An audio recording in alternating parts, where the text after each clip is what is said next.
Okay, so I'm in the Coast Guard, and I'm currently stationed in Kodiak, Alaska. I live in the barracks, and I was cleaning my barracks room today when I pulled out my armoire to vacuum behind it, and that's when I found this notebook. I took a look at it, and it's a journal. I figured it might be interesting to check out another guy's Kodiak experience, so I started to read it. I've read about a month's worth of entries, and it's definitely the kind of thing that belongs here on Reddit No Sleep. There's a good amount of jargon, so I've taken the liberty of adding a few explanations, mostly for the abbreviations. My notes are going to be enclosed in brackets. Everything else I've typed here is as is from the notebook. A quick explanation. GM1, 2, and 3 stand for Gunner's Mate First Class, Second Class, and Third Class. For now, that's most likely all you need to know.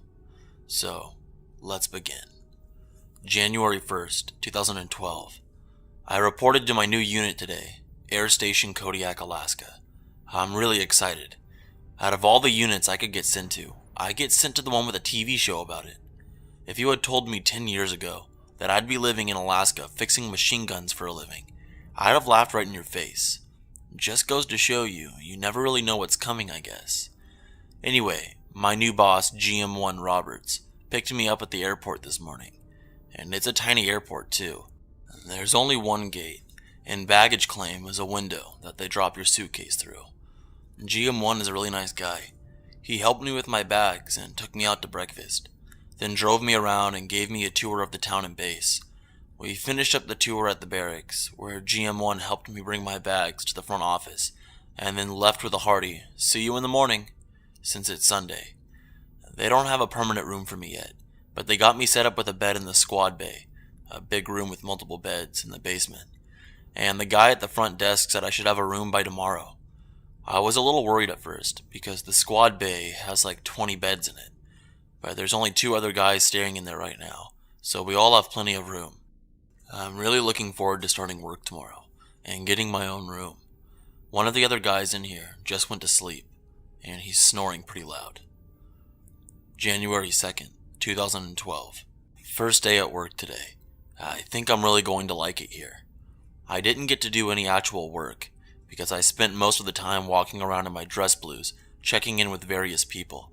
The CO, the Command Division Master Chief, the Command Drug and Alcohol Representative, my division officer, etc. But I also got to meet all the other people in my shop. Everyone here seems really nice. When I introduced myself as GM3 Fredrickson, they were all like, "No man, what's your first name?" And that was that. Everyone here goes by their first name, except GM1 and the lieutenant, and even they call everyone by their first name. So here's the basic structure of our shop. Collectively, we're the weapons division. The division officer, Lieutenant Burke, is in charge of all of us. Within the division, there are 2 teams, Armory and Airborne Use of Force.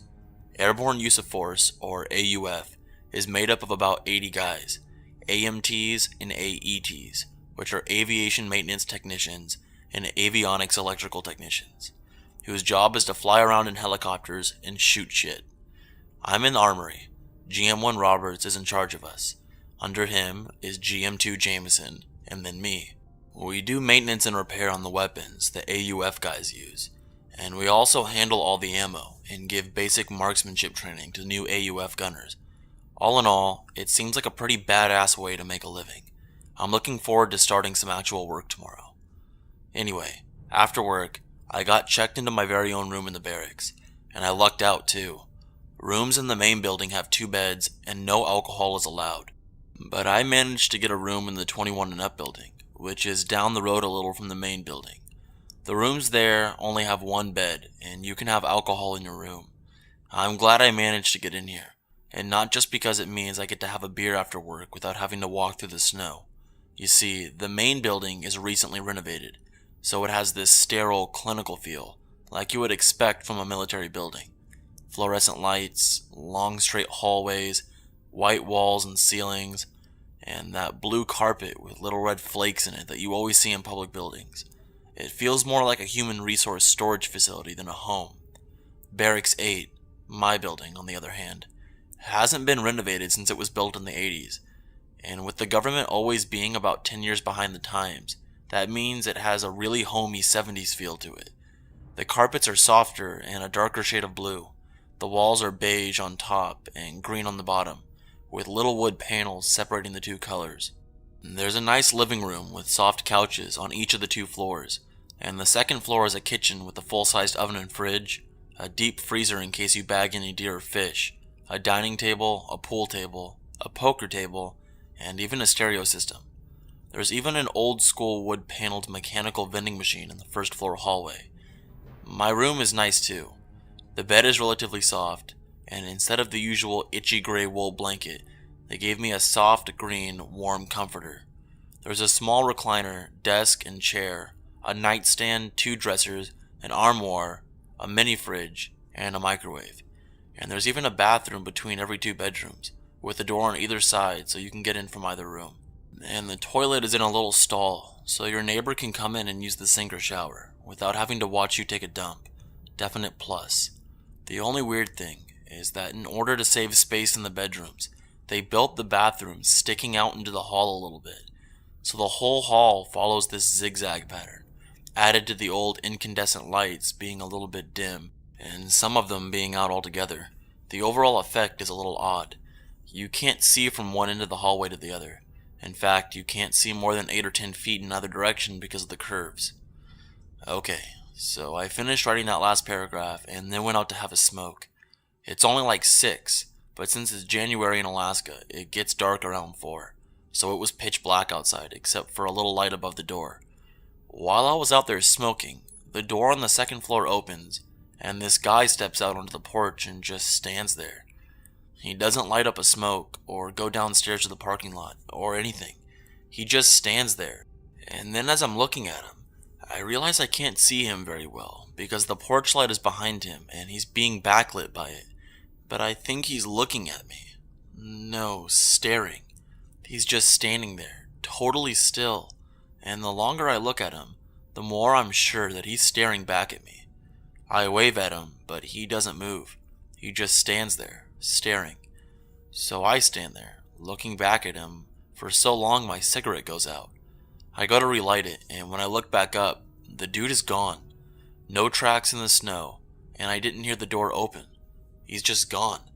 So I put out my cigarette, even though there's some left, and I come back inside. I don't know what's up with that guy, but it was so weird and unsettling, I had to write it down. I double-checked and made sure that the front door to my room, the door to the bathroom, and the window are all locked. And they are. What a weirdo. Oh well, I guess no place is perfect. January 3rd, 2012. First day of actual work today. GM2 and I took apart and cleaned some machine guns that the AUF guys brought to the range last week. It was fun, and I learned a lot of little tricks to keep them clean. But man, I'm tired. I got woken up at like 2 in the morning last night by some asshole stomping around in the hallway upstairs. At first, I thought it was probably some drunk dude stumbling back to his room. It is the 21 and over building after all. But he didn't ever really go anywhere. He just stomped from one end of the hallway to the other, and then back again. Back and forth and back and forth. It was really annoying, and I couldn't get back to sleep. After about 10 minutes of relentless stopping, I finally decided to go up there and give the guy a piece of my mind. And as soon as I sat up, I heard the side door open and close, and then the guy stomped down the stairs outside, and I guess he left, because I didn't hear him anymore and fell back asleep a few minutes later. But man, being woken up like that can really mess up a good night's sleep. What was that guy doing anyway? Just back and forth for 10 minutes and then he leaves? Walks out into the snow at 2 in the morning and I didn't hear a car start up. So did he just walk out into the night? I wonder if it was that same weirdo who was staring at me earlier. January 5th, 2012. I heard the stomping again last night, around midnight. This time, I listened to it for about 5 minutes before deciding to go upstairs and talk some sense into this guy. So I threw on a shirt and my slippers and walked down the hall to the stairs. I could hear the guy stomping the whole time, but once I got up to the second floor, I couldn't find him. There was no one up there. I went from one end of the hall to the other, and no one was there. No doors were open, nobody was in the living room or the kitchen, nothing. If I ever catch this phantom stopper, I'm going to ruin his fucking evening, I swear. January 6th, 2012. Friday. First week at the new job is over. I didn't hear the stomping guy last night, and I actually got a good night's sleep. There's a bar on base, right down the road from the barracks. I'm going to meet some of the guys there from the shop later and have a couple beers. January 8th, 2012. Okay, this is getting weird. Just a minute ago, there was a knock at my door. I got up and answered it, but there was nobody there. I stepped out into the hall, and no one was around. But then I noticed there was snow tracks all over the carpet. The tracks went from the side door to my room, and then back again. I know they're not mine, because I always wipe my boots off really well to avoid tracking snow all over. But here's the weird part. The carpet in front of my door is soaking wet. I can't be sure, but it seems like whoever knocked on my door stood there for a really long time. Long enough for some of the snow on their jacket, or whatever, to fall off onto the carpet and melt. But then as soon as they knocked, they left without waiting for me to answer the door. Someone is fucking with me, and I don't appreciate it. January 13th, 2012. I'm starting to get the hang of things at work, and I'm falling into a routine. I like this job, and I'm good at it. We're going to the range next week, and I'm looking forward to it. I told GM1 I'm not a very good shot, and he promised he would help me to get my expert medal before summer. I haven't had any more issues with the stomping or knocking or staring, which is good. I hear there's a guy at work who's trying to sell his Ford Bronco. I'm gonna go take a look at it next week. Hopefully I can take it off of his hands and explore a little more of this island. January 18th, 2012. There's this shed kind of between the side of the barracks building and the smoking area. I was outside smoking a minute ago, and I looked up and saw someone standing by the shed facing me. It was dark, and I couldn't see him very well, but I'm sure it was the same guy from before, and I'm sure he was staring at me again. I had had enough. I walked straight out there towards him without even putting my cigarette out, because I didn't want him to vanish again. As I was walking towards him, he stepped behind the shed out of view. I followed him around the side of the shed, and he was gone. The tracks went around the back of it, and then just stopped, like he fucking teleported away or something. I looked around for a minute before deciding to go back to the smoking area and finish my cigarette. There's a little shack, so you don't have to get rained or snowed on while you smoke. When I was about halfway to it, I saw him step out of the shack I was walking towards, and he was walking right toward me. I don't know how he got there so fast, and without leaving any tracks in the knee-deep snow, but all I knew is I wanted to get over there and clock him. But the way he was walking, pushing his way through the piled snow so quick, with such purpose, I lost my nerve. I flipped my cigarette into the snow and went the hell back inside. When I was almost back to my room, he started pounding on the side door, the one I had just entered into the building through. Not knocking, I mean pounding. Hard. The whole door was shaking in its frame. I just stood there for a few seconds, not really sure what to do.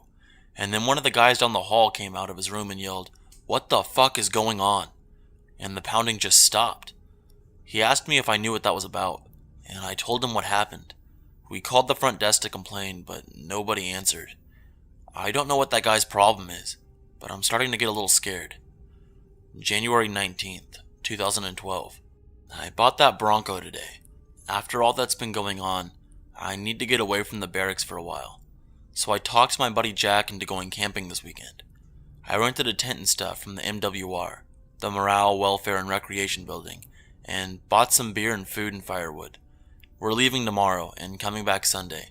Jack says he knows a good spot where there won't be a lot of people around, so we can set up some targets and shoot them without having to worry about shooting into another campsite by accident.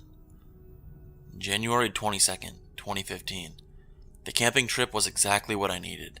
I hadn't realized how much this situation with this weird guy was putting me on edge until I actually got the chance to just put some distance between myself and the barracks and relax. I actually had a great time. Jack and I sat around the fire and got a little bit drunk on Friday night, swapping stories about search and rescue cases we'd been on, girls we screwed, our jobs with the Coast Guard Saturday morning, and breakfast. We hiked through the woods around our campsite to make sure there wasn't anyone else around, then set up the beer bottles from last night before taking turns shooting at them. Then today, we hiked a little more before breaking camp and coming back to base. I dropped Jack off at his house. He's married, so he gets an actual house. And then came back to the barracks for a nice, long, hot shower. I'm going to go to bed early tonight, and then try to figure out what I'm going to do about this weird guy tomorrow.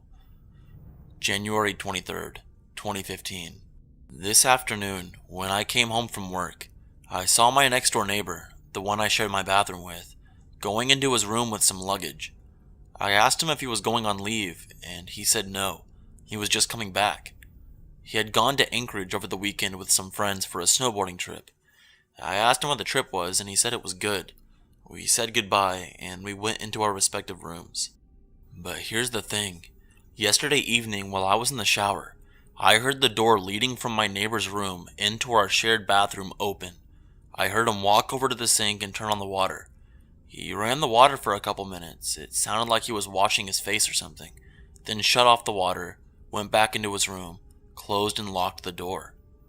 I didn't think anything of it at the time, but if he was in Anchorage all weekend, if he had just gotten back today, then who the hell came into the bathroom last night? That's all I've read so far, and I need to get some sleep. I have work in the morning. But honestly, I'm kinda creeped out by this. I'm the new GM3 at Air Station Kodiak. I work in the weapons division, the same shop that this Fredrickson guy works in. Could this journal be written by the guy I replaced? I'm gonna go through the file cabinet tomorrow and see what I can find. I'll throw out an update once I've typed up some more of the journal, probably tomorrow or the next day.